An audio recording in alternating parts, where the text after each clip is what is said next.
Olá, tudo bem? Eu espero que sim. Meu nome é Jederson Freitas, consultor de segurança da informação e segurança cibernética com mais de 19 anos de experiência nessas áreas. E hoje, 5 de maio, eu selecionei os seguintes destaques para o Notícias do Mundo de Segurança da Informação. Ataque atinge uma elétrica no Canadá. Ataques de ransomware contra o setor de alimentos e agricultura dobram em 2025. E Brasil contabiliza mais de 735 milhões de reais em tentativas de fraudes no primeiro trimestre. E eu começo com essa notícia que fala: ataque atinge uma elétrica no Canadá.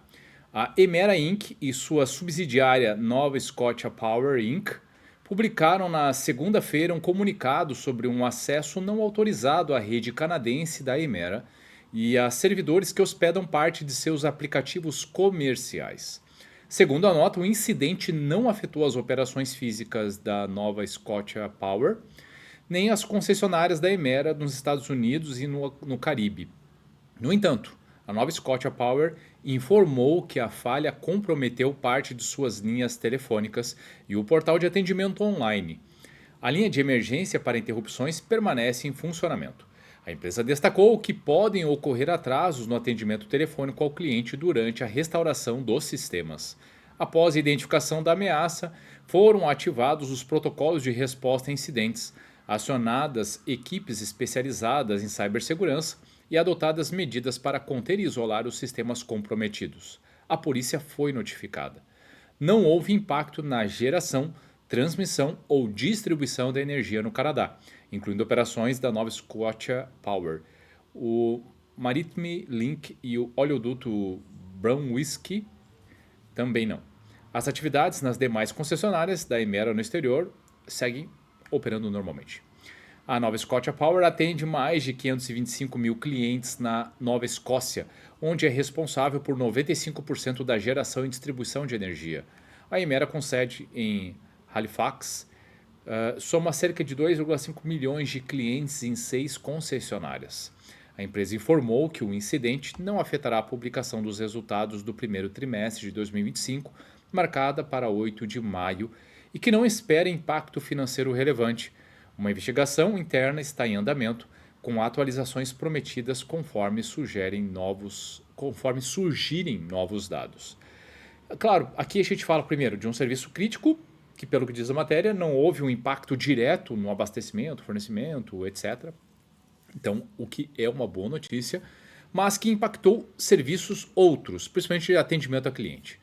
Uh, e muito óbvio, sabemos que há uma certa tendência, né, a esses serviços mais críticos serem alvos de ataque, mas perceberam ao longo da matéria como a postura é outra quando se está preparado, se fala em protocolos de resposta a incidente, se tem uma comunicação ágil, se fala diretamente do que aconteceu.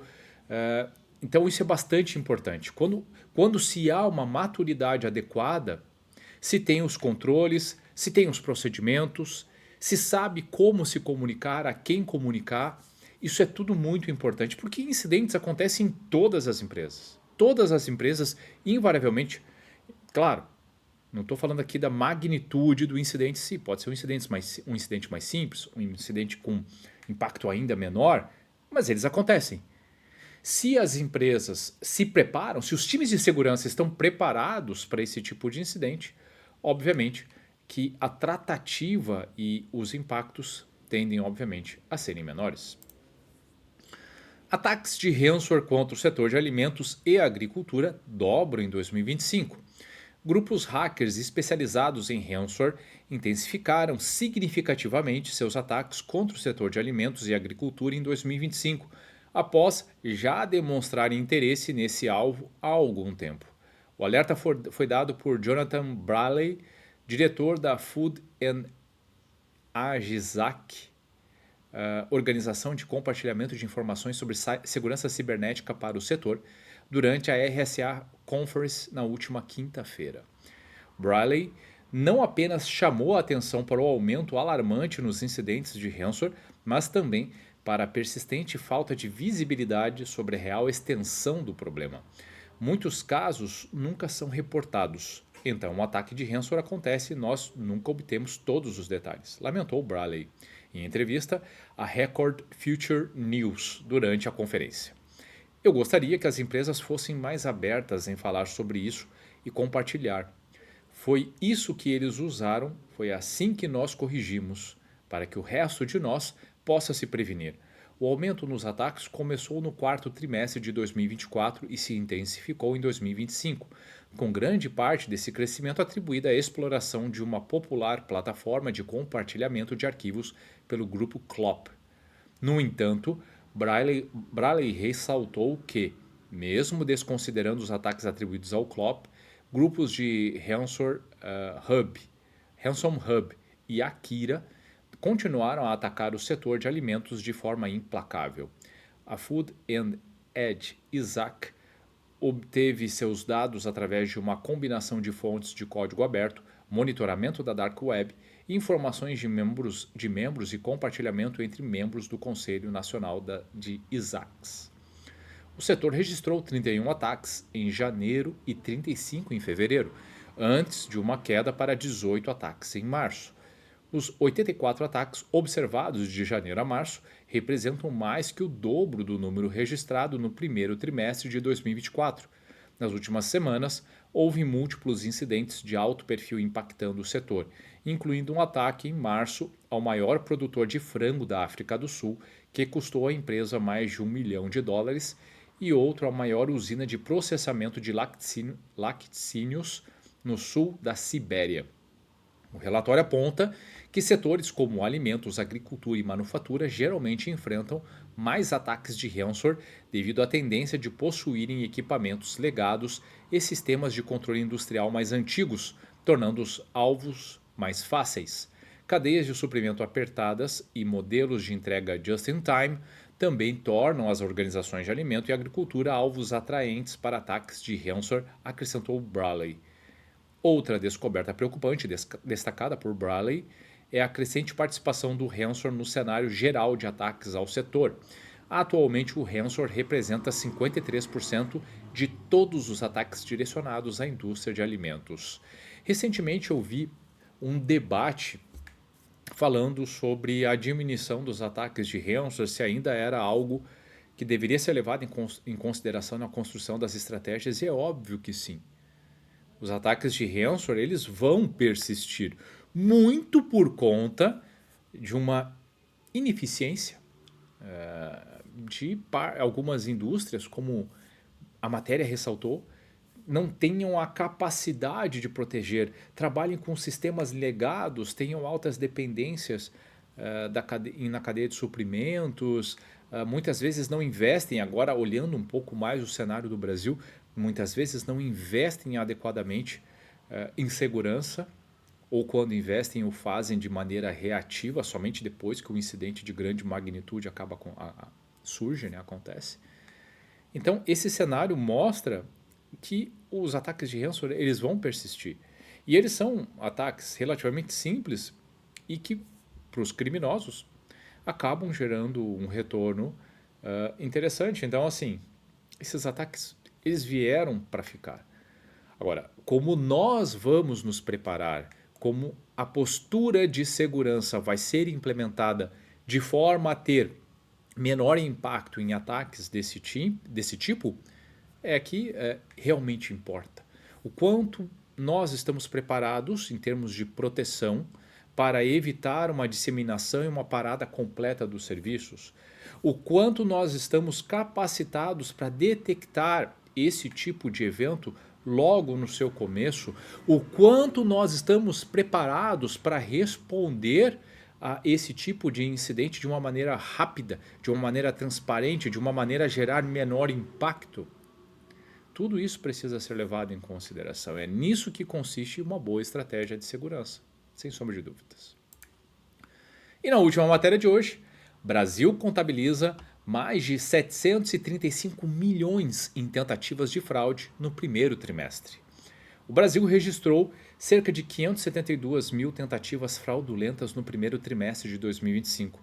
Em valores, as ocorrências mantiveram-se próximas às de 2024, com leve variação de 3,4% a menos, totalizando 737 milhões em fraudes, revela estudo da ClearSale. Observamos uma ligeira queda no número de casos em relação ao ano anterior, mas, por outro lado, houve um aumento no ticket médio das tentativas. Isto mostra que os golpistas estão direcionando seus esforços para produtos de maior valor agregado, mas que sejam fáceis de revender no mercado ilegal. Esse cenário reforça que a fraude continua um problema no Brasil e cabe empresas ajudar a combatê-las e proteger os consumidores, analisa Eduardo Mônaco, CEO da ClearSale. Para levantamento foram consideradas apenas compras realizadas no e-commerce. São classificadas como tentativas de fraude todas as transações identificadas como suspeitas ou confirmadas como fraudulentas. Confira os dados exclusivos do estudo. As categorias com maior percentual de tentativas de fraude foram games, 6,58%, com ticket médio da fraude de R$ 3.029, celulares, 6,09%, com um ticket médio de R$ 2.985, itens de informática, 4,04%, com valor médio por transação fraudulenta de R$ 2.794, eletrodomésticos, 3,65%, com ticket médio de R$ 2.754 e acessórios eletrônicos 3,27%, com ticket médio de R$ 2.312. Percebam que está bastante pulverizado, não é, essas tentativas de fraudes através do e-commerce. Entretanto, não sei vocês, mas todos aqueles que possuem negócios atrelados a e-commerce que olham uma matéria como essa e não ficam preocupados, talvez não a tenham compreendido adequadamente. São números extremamente altos e muitas vezes causando prejuízos extremamente grandes. Quais negócios são capazes de superar, né, fraudes? Quais negócios conseguem sobreviver a momentos como esse? Todos os negócios obviamente sentem, mas os pequenos negócios muitas vezes deixam de existir por conta disso. Recentemente, por exemplo, não se trata aqui especificamente, no exemplo que eu vou citar, de uma fraude, mas conheço uma empresa pequena, de pequeno porte, que presta serviços para um mercado específico, atrelado a governo, que sofreu um ataque num ambiente em nuvem e da noite para o dia, num feriado, os criminosos criaram tantos dispositivos, tantos servidores para gerar ataques de negação de serviço, etc., que a fatura ficou impagável para essa empresa de pequeno porte. Então, observem, muitas vezes algo rápido, um ataque certeiro, pode simplesmente desmanchar, acabar com negócios, né? Negócios interessantes, né, que visam, obviamente, atender públicos, né? Existe um mercado, então é muito importante que todos os negócios pensem e tenham estratégias claras de segurança para evitar que esses números continuem crescendo. Bom, pessoal, o que eu tinha selecionado para hoje era isso. Espero sinceramente que vocês tenham gostado. E se você gostou do conteúdo, se ele fez sentido para você, então salve, curta esse conteúdo, compartilhe com seus colegas, com seus amigos, porque é fazendo isso que nós trabalharemos aspectos de conscientização. E com mais consciência sobre esses temas, estaremos trabalhando uma cultura de segurança da informação. Então vamos juntos por mais cultura de segurança da informação. Por hoje é isso, ótimo dia, um abraço e até a próxima.